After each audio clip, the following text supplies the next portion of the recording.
اس کے بعد جناب آپ کو دوسرے نمبر پہ بات یہ دکھانی تھی جو ہمارا آپ سے وعدہ ہے انشاءاللہ 8 باتیں دکھانے کا. آپ کو یہ دکھانا ہے کہ مرزا غلام قادیانی کے نزدیک سارے نبی رسول اللہ صلی اللہ علیہ وسلم کی امتی ہیں اور خاص طور پہ عیسیٰ ابن مریم بھی امتی ہیں. ٹھیک ہے, اب آپ کو وہ دکھا دیتے ہیں جی.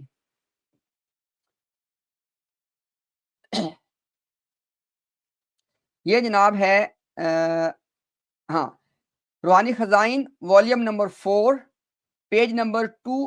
میری سکرین احمد بھائی آ گئی سامنے نا؟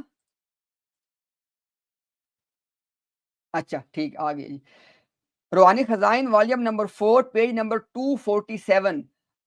حضرت صلی اللہ علیہ وسلم کا تو وہ مرتبہ ہے کہ تمام انبیاء کو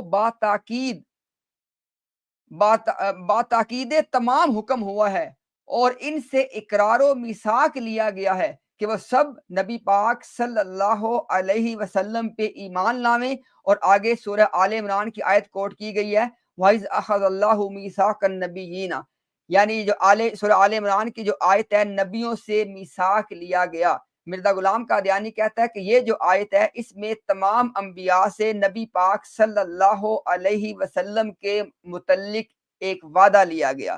اب اس آیت سے ثابت کیا ہوتا ہے؟ Volume number 18 page 675. اس آیت سے بنص سے صریح ثابت ہوا کہ تمام انبیاء جن میں حضرت مسیح بھی شامل ہیں مامور تھے کہ آپ صلی اللہ علیہ وسلم پہ ایمان لائیں, اور انہوں نے اقرار کیا کہ ہم ایمان لائے. ٹھیک ہو گیا جناب, سب نے ایمان لانا تھا. اب آگے یہ دیکھیں, یہ اب والیوم نمبر 3 پیج 436. یہ ظاہر ہے کہ حضرت مسیح ابن مریم اس امت کے شمار میں آ گئے. کس امت کے؟ امت محمدیہ کے. یعنی یہ میں نے آپ کو نا صرف ایک آئیڈیا دیا ہے کہ جو سورہ آل عمران کی آیت ہے, مرزا غلام قادیانی اس آیت کی روح سے تمام نبیوں کو آپ صلی اللہ علیہ وسلم کا امتی مانتا ہے.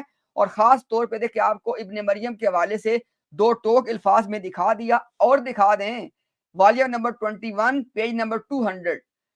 قرآن شریف سے ثابت ہے کہ ہر ایک نبی آپ صلی اللہ علیہ وسلم کی امت میں داخل ہے, جیسا کہ اللہ تعالیٰ فرماتا ہے لَتُؤْمِنُنَّ بِهِ وَلَا تَنْصُرُنَّ, کہ تم لازماً ایمان لاؤ گے اس نبی پہ اور تم لازماً اس نبی کی مدد اور نصرت کرو گے. آگے مرزا کہتا ہے اس طرح تمام انبیاء آپ صلی اللہ علیہ وسلم کی امت ہوئے. لیکن جی آپ کو دوسری بات بھی دکھا دی, اور اس بات کو دکھانے کا مقصد کیا ہے کہ آپ کو یہ بات سمجھ آ سکے کہ مرزا غلام قادیانی کے عقیدے کی روح سے عیسیٰ ابن مریم کے آنے کا مطلب کیا ہے کہ رسول اللہ صلی اللہ علیہ وسلم کے ایک امتی سرکار کے دین کی خدمت کے لیے آ رہے ہیں. اس میں کون سی توہین ہے؟ اپنے عقیدے پہ توہین ثابت کریں نا.